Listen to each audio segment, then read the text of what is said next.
ગબ્બર ઠાકોરને નાક બાર મૂકી દીધા છે, એમને જે ડીજે કર્યું હતું એમાં.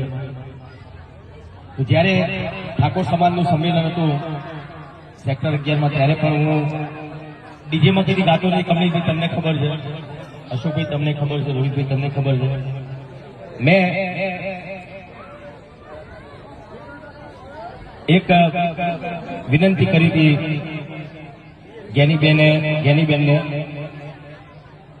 તો જ્ઞાનીબેન એવું કહેતા કે ભાઈ મેં બંધારણ નહીં ઘડ્યું, પણ બોલ્યા તો તમે ને પેલા આગળ તો તમે આવ્યા હતા ને, તમે બોલ્યા હતા ને.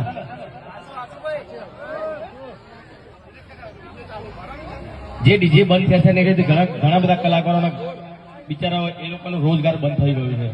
એ લોકોને ખબર નહીં પડતી.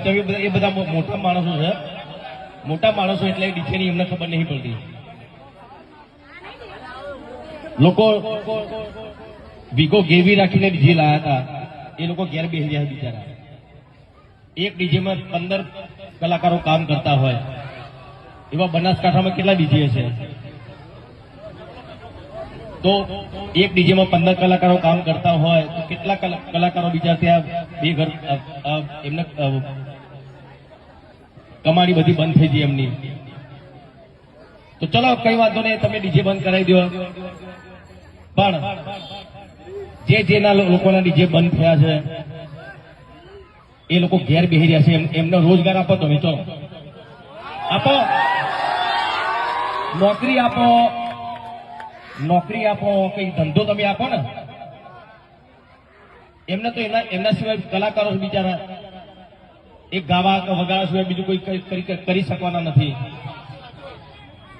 તો જે આગેવાનોએ જે બંધારણ કર્યું છે એમને ખાલી એટલી જ વિનંતી કે જે કલાકાર ઘેર બેસી રહ્યા છે એમને કઈ રોજગાર મળે એવું તમે કરજો, બરાબર ને?